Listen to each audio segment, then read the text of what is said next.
Cái đó mà.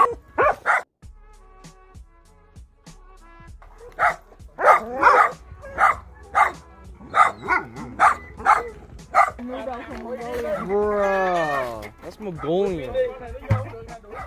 Đây, học cái này này. Lại cho nó. Nó ăn mì Mongol á con. Carly, nó ăn mì Mongol hả?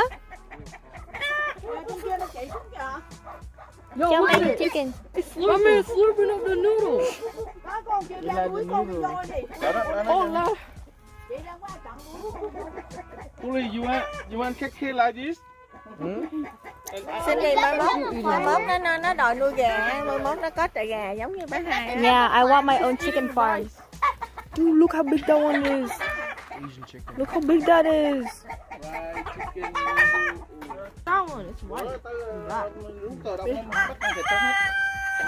It's a rooster. Nè, được lại đuổi gà Why đi. did next so long? Con lại con say hai đi. Oh, why are they so big? Oh, look how big the cow are. Let's go see the chicken coop where they lay their eggs. Here you go. Con nhỏ con gà nó bự ghê ha. Cái đuôi cái đít nó. That's a rooster for ya.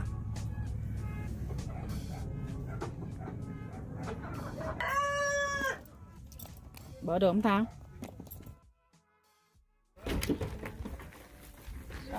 Có gì không? One egg. One new one. Fresh one. Fresh one. Nóng luôn á. Yep. Đâu, cho mình ăn. Ấm luôn. When you hold that sound, that means they chụp này nè. Cục. Cái con này mà con để tay vô là bảo đảm nó mổ luôn á. Đây nó Yeah, đang đắp. yeah. Đó. Giờ con nó dành vô nó đẹp. Ấp cho nở hả chị? Nó nở.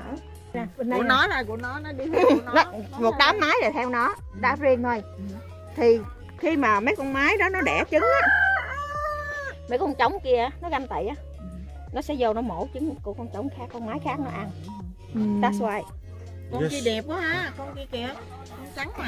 He was the top one, and then when they have the black one, now Nào nó bị ra rìa. they took over. So if he goes get to load the chick, and then the rooster he gonna kill them out. Mấy con đen này nó bự nó dữ.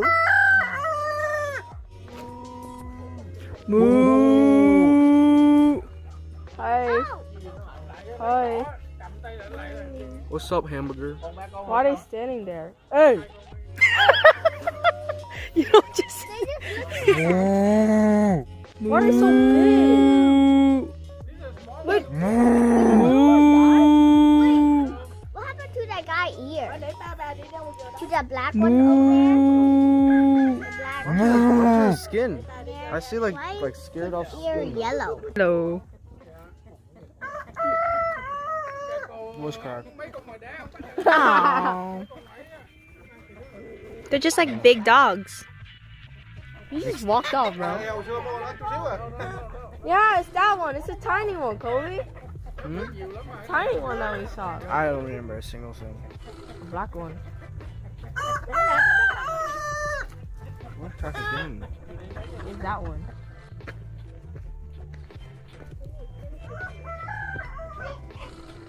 They're nice, right? No.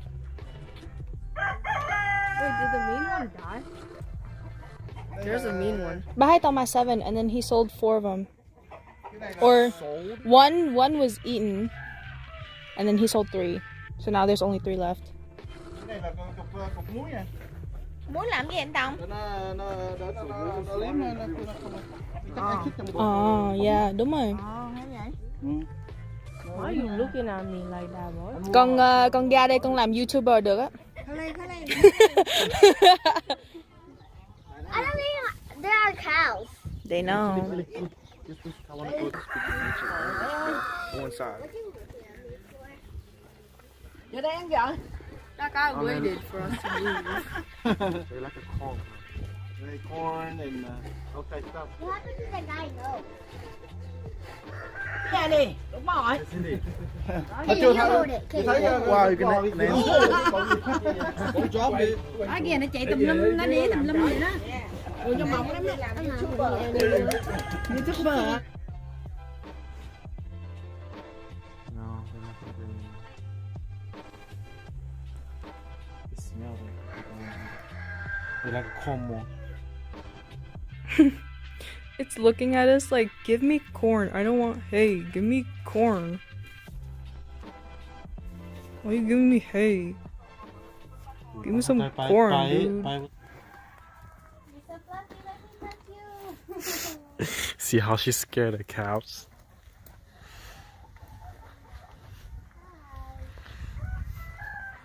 Those just big cows. Oh, finally.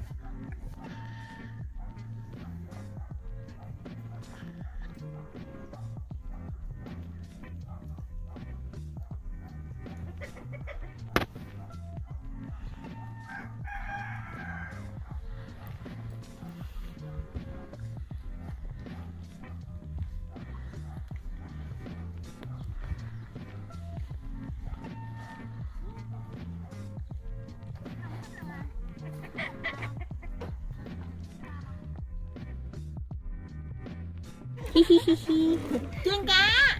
Đang chiên cá hồi đình à. Hi, Polo. Hi.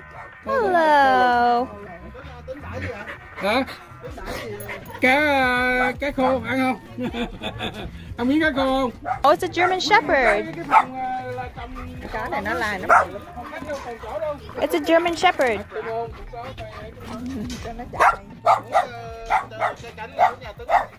Hi, buddy. Oh, you're a girl. You're a girl. Hi. Hello. I don't. Does it smell weird? Smell like cows and chicken? Hi. You look smart. Hi. How are you?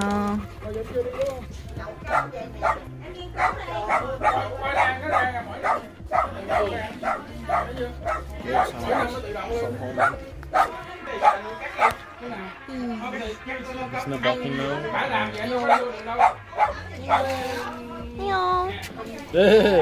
Lại chăm sữa với tôi phải không? Ừ. Đúng không? Polo. Polo ơi. Con này Teddy. kia làm gì rồi? Bắt gạo luôn anh hả?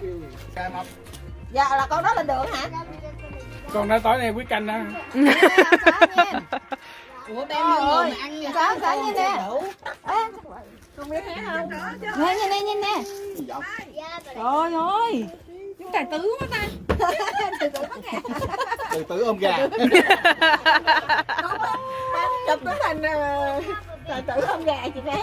Tài tử ôm gà rồi ra ngoài mừng. Từng Yên Kỳ á.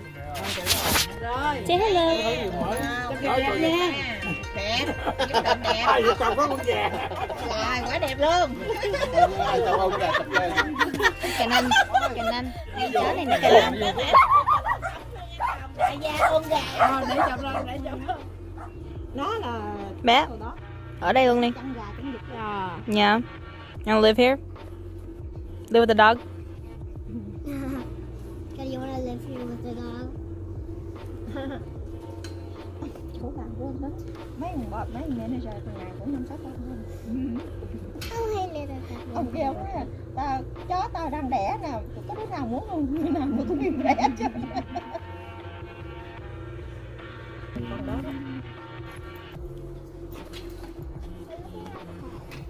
This one's so nice. What is this, Cindy? Huh? So this is kind of like the dog house. The dog house? Ấu quá thì Cái này á là insulation And then hết. that dog can slice in, like left and right. The dog can get in. Rồi đó là dog house. Đầu tư rồi. It's cool. Cool. They have free to run in and out. So wherever. This is the doghouse for winter and heavy snow, heavy rain. If you don't tie them up, this is one place they can run out and in and out. Okay. If they feel cold, they go inside the dog house. But if they have blanket, they want bed, they go run out. They have the blanket and they have the bed too. See, that's the food, that's the blanket, that's the bed. And they have the heater if it's cold. Wait, the puppy or the big dog? Or the dog, the big dog. We have the small, tiny inside. So the hair, that's one. Keep them warm. Even when you put the water inside him, they just run out. So they don't like the get duck- wet the and they duck don't get cold. This is a very tiny hair. Yeah. You can tell, Cái đó right? đất nào nó dễ nhắc như này luôn. It's like that, very thick. So they want wet and want cold. Oh. And then along the front, Oh. They shake the hair twice a year. When it's too hot, the hair is come. They, Oh, they're showing they his come butt. out, and I and when the winter, they change the hair. They gonna become thick. So when the dog licking the mouth together, that's they like that. Calm down. I try to be friends. And then when they licking the bird, they try to smell the bird. That's when they want to know each other. Nè, nghe này nha. Go đi. Joy, come. Joy, come here, come. Joy, come here.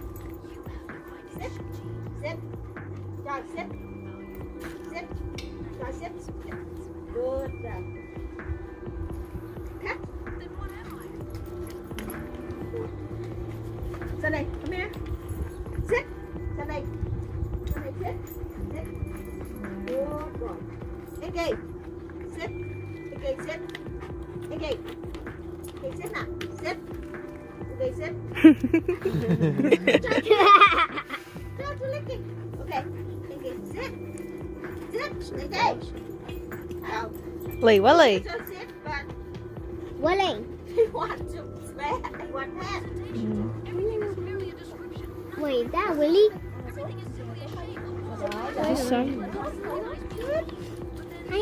Giỏi anh kia. Sunny. nó muốn ôm không à? Nó muốn được nựng á, nó muốn được nựng.